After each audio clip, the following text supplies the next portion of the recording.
Oi, gente, bom dia. Vamos para a nossa última aula de conteúdo, né, antes da prova. Hoje eu estou gravando pelo Meet, para não ocorrer o mesmo problema da semana passada, que eu perdi minha gravação. E eu não gosto tanto porque o slide fica menor, né, a tela fica menor, mas tudo bem. O que importa é não perder a gravação de novo. Hoje a gente vai falar sobre introdução à análise e simulação, certo? E só uma introduçãozinha sobre o que é simulação, para que é usada, o que é usada e como que analisa essa simulação, como que analisa esse modelo de simulação, certo? Então vamos lá, te colocar para apresentar.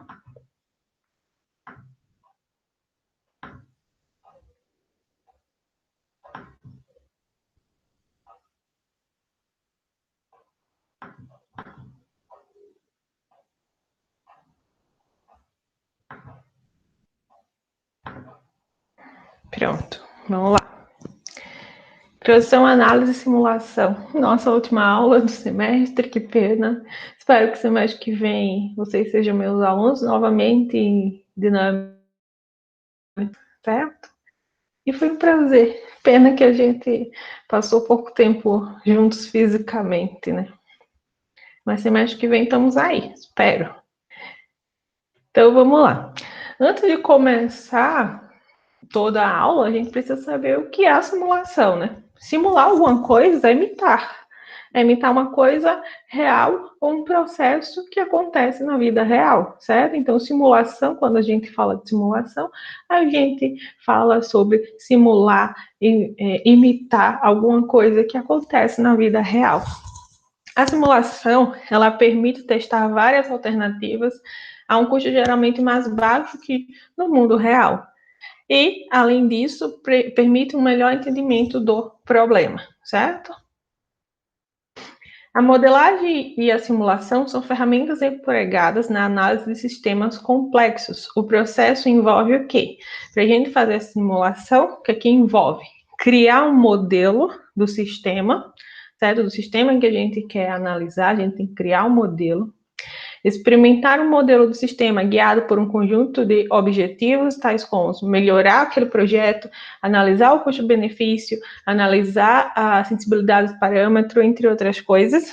E essa experimentação vai produzir um histórico de como que aquele produto vai se comportar, certo? Com o sistema ao longo do tempo. E daí se consegue dados para montar as estatísticas do comportamento daquele produto com o passar do tempo, certo? Aqui a gente tem um fluxograma mostrando mais ou menos onde que entra a simulação no estudo de um sistema. A gente tem aqui o sistema global, certo? E a gente quer analisar esse sistema. A análise desse sistema, dessa peça, ou o que for, o sistema engloba tudo, certo? Pode ser a avaliação com o sistema real, então eu vou criar um produto real, tamanho real, com todas as dimensões reais, e vou testar aquele produto já físico, certo? Então, por exemplo, eu estou criando uma peça, um novo produto, é uma máquina, uma peça, e aí eu não quero fazer simulação, eu vou criar já, montar ele, fazer o protótipo em versão original, em versão normal, né? Em tamanho normal, e já vou testar essa peça física. Então, isso seria a avaliação com o sistema real. E tem também a avaliação com o modelo do sistema. Dentre essas características, dentro dessa avaliação do modelo do sistema, a gente tem o modelo físico e o modelo matemático. O modelo físico é quando a gente cria um protótipo, porém um protótipo já em tamanho reduzido, certo? Não vai ser um sistema real, vai ser um protótipo daquele sistema, a gente chama de modelo físico, e o modelo matemático. O modelo matemático, ele se divide em duas opções, solução analítica e solução numérica. A gente vai ver daqui a pouquinho, com mais detalhes, o que é a solução analítica e o que é a solução numérica, mas só dando um spoiler, né? A solução analítica é quando a gente tem um resultado exato para aquilo, é quando a gente tem algo matematicamente resolvível. Nem sei se essa palavra existe. Ou seja, existem fórmulas, existem modos algébricos, modos matemáticos de resolver aquela questão. Já existem fórmulas prontas, modo matemático pronto, e resolver aquela questão já me dá um resultado. Porém, quando o sistema é mais complexo, e na vida real a maioria das coisas é mais complexa, certo? Não existem já fórmulas prontas para resolver aquele problema. Então se parte para solução numérica, que é a parte da simulação. Vocês viram cálculo numérico e vocês sabem que no cálculo numérico não existe respostas exatas, as respostas são aproximadas. Então o cálculo numérico nada mais é que um processo de simulação. Então, o primeiro passo da simulação é a criação do modelo. E o que é um modelo? É a representação desse sistema real, certo? Sobre um determinado conjunto de condições operacionais e hipóteses simplificadoras que retratam a estrutura e o comportamento do sistema correspondente. Então, vamos lá. Sistema real versus modelo do sistema. Um modelo, ele sempre provoca questionamento sobre sua validade, certo? Então, o ideal é o quê? O ideal é fazer o sistema real e testar no sistema real. Porém, não é financeiramente viável, certo? Sistema real, a gente vai ter confiança no resultado, porque está testando no que realmente já vai ser usado. Porém, financeiramente não é viável.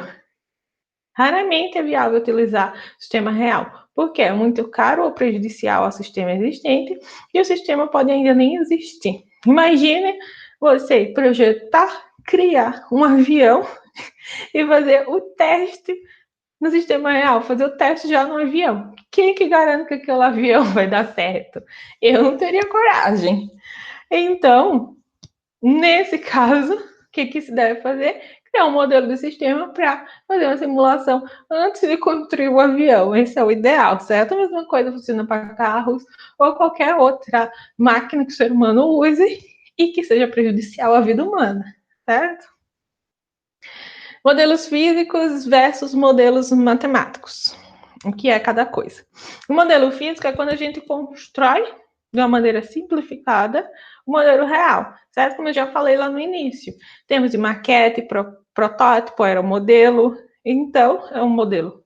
Você vai ver, você vai tocar, porém, é uma forma mais simplificada do modelo real, do sistema real. E modelos matemáticos, o que são?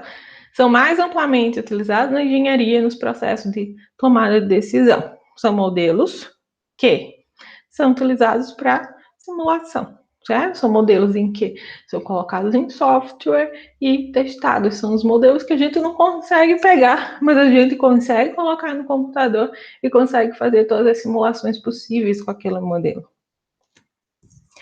Solução analítica versus simulação ou solução numérica, certo? Também já dei uma palhinha do que é. E se o modelo matemático é suficientemente simples, podemos utilizar algum método, álgebra, probabilidade, cálculo, para obter informações exatas sobre as questões de interesse. Então, isso a gente vai ter uma solução analítica, uma solução exata com alguma fórmula pré-existente, certo? Só que, em alguns casos, a solução analítica existe, mas é compulsionalmente cara de se obter. E às vezes nem existe, certo? Então, nesse caso, a gente vai fazer o quê?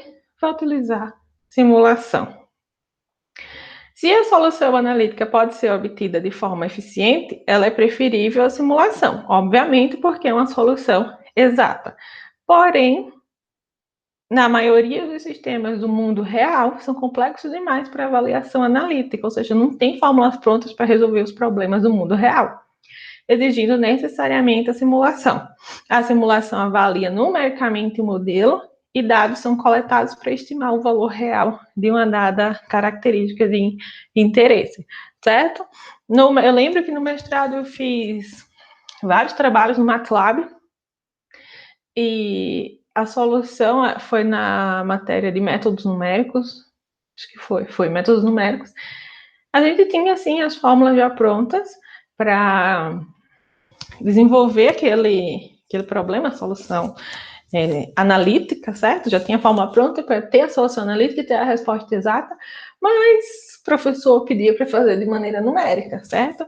E aí a gente fazia de maneira analítica para saber se o programa que estava desenvolvendo estava certo ou não. E aí a gente utilizava algum daqueles métodos numéricos que vocês viram em cálculo numérico para resolver nosso problema, para simular aquele processo. E aí, nesse método numérico, se vocês não lembram, ele vai fazer o quê? Ele vai chutar valores para chegar naquele resultado final, certo? É uma equação, e aí eles vão juntos chutando valores para chegar naquele resultado. O resultado sai bem próximo ao resultado analítico, porém não exato, certo?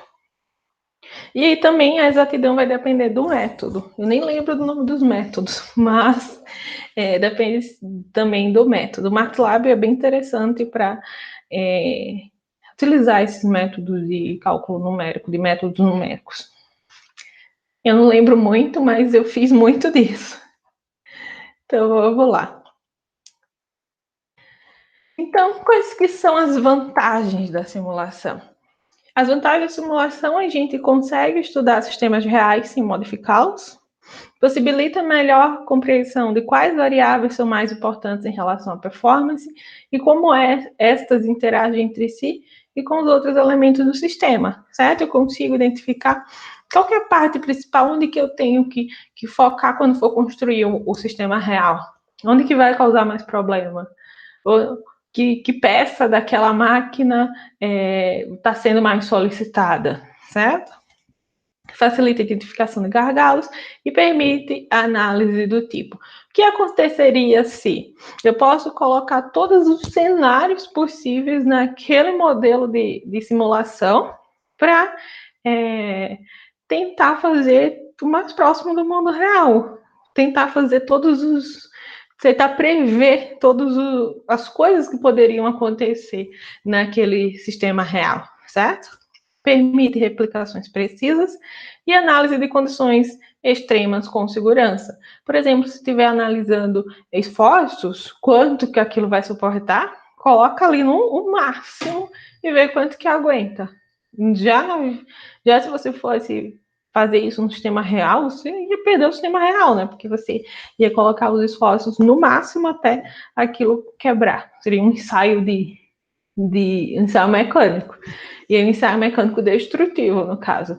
Já se você estiver usando a simulação, você pode fazer um ensaio mecânico destrutivo, porque não vai destruir nada, porque vai estar tudo no computador. Desvantagens. Tudo na vida tem desvantagem, né? Tem que construir um modelo. E para construir um modelo similar ao sistema real, existe treinamento, experiência, resultados. Podem ser difícil e complexa interpretação. O que seria um resultado ótimo? O que seria para se obter um resultado ótimo? Podem ser necessárias inúmeras replicações de teste e a modelagem consome tempo, especialmente para sistemas muito complexos. Porém, tem desvantagem? Tem. Vai consumir tempo? Vai. Mas é algo muito mais eficiente, muito mais eficaz do que você fazer o sistema físico, sistema real já. Obviamente, em alguns casos, né? Nos casos complexos. Como eu já falei, ninguém vai fazer um avião e testar ele sem fazer uma simulação antes. Processo de desenvolvimento da simulação. A simulação, ela ocorre com dois eventos. Os eventos discretos e os eventos contínuos. O que seria um evento discreto? Os modelos de simulação computacional atuais executam sequencialmente, quase que não saía, sequencialmente e de maneira repetitiva, um conjunto de instruções. A gente tem uma simulação de eventos discretos. Vejam aqui o gráfico, ação versus tempo. Quando a ação muda com o tempo, certo? Na medida em que as instruções são executadas, os valores de determinadas variáveis podem assumir, que algumas variáveis podem assumir, são alterados, uma vez que se modificam as condições que influenciam o comportamento do modelo. O que é isso? Aqui a gente tem um exemplo de um evento discreto, certo? Então, no tempo igual a zero, a ação é colocar água na xícara. Então, aqui seria uma ação, colocar água na xícara no tempo igual a zero. Saiu para o tempo igual a 3 segundos, vamos supor que aqui é o tempo igual a 3 segundos, a ação já muda, certo? E a ação já muda e vai ser colocar o chá. Chegou no tempo igual a 127 segundos, vamos supor que aqui é o tempo igual a 127 segundos, já vai ser o quê? Servir o chá, certo? Então, temos a ação e temos a ação em função do tempo. A cada ação, o estado daquele sistema vai mudar. Fiz uma ação, fiz uma ação em determinado tempo, está num estado. Fiz outra ação em determinado tempo, vai para outro estado, vai para outro patamar, certo? Isso é o que a gente chama de evento discreto. E o evento contínuo é o quê? Quando as variáveis de estado modificam-se continuamente, não se tem ação, certo? No evento discreto tem ação e ela vai mudar com o tempo. No evento contínuo a gente não tem uma ação. Aqui, por exemplo, a gente tem o chá quente, voltando para o chá, e o chá frio. O chá esfriou. Então, se a gente for traçar a curva temperatura versus tempo, ela vai diminuir gradativamente com o passar do tempo até atingir o equilíbrio térmico, certo? Não tem uma ação que faça aquela xícara mudar, aquele chá mudar de estado. Aqui, altura do João em metros versus tempo. Ou seja, a altura vai crescendo com o passar dos anos até o momento que vai se estabilizar, certo? Isso é um evento contínuo. Terminologia básica utilizada na simulação. Entidades e atributos é a primeira termologia. Entidades é bizarro chamar, mas tudo bem. Entidades. Eu dei essa aula presencial no semestre passado e foi estranho. Então, entidades. Objetos que constituem um modelo que se movimentam através do sistema e seu comportamento pode ser rastreado, certo? São objetos que estão dentro do sistema e que se movem dentro do sistema, bem fantasmagórico. Exemplos: pacientes em um hospital. Os pacientes são as entidades do hospital, credo. Aeronaves em um aeroporto. As aeronaves são a entidade do aeroporto. Máquinas em uma fábrica. A máquina é a entidade da fábrica, certo? Então, que são as entidades dentro de um processo de simulação, objetos que constituem um modelo e que podem se movimentar dentro do sistema. E o que são os atributos?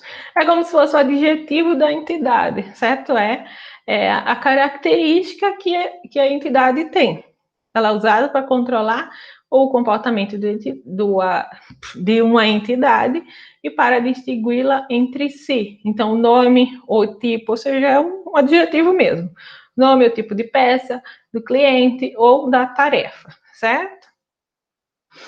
Outra terminologia são os recursos. O que são os recursos? São objetos, são também objetos individuais do sistema, mas são contáveis e fornecem serviços às entidades. Podem ter vários estados: ocupado, livre, bloqueado, falhado, disponível, e podem servir uma ou mais entidades ao mesmo tempo. Seria como, por exemplo, uma máquina que várias entidades, várias pessoas usam, certo? Então, essa máquina pode estar ocupada, livre, bloqueada, falhada, e pode servir uma ou mais entidades ao mesmo tempo. Uma ou mais pessoas podem usar aquela máquina ao mesmo tempo. Uma entidade pode operar com mais de uma unidade de recurso ao mesmo tempo, ou com diferentes recursos ao mesmo tempo. Outra característica são as variáveis de estado.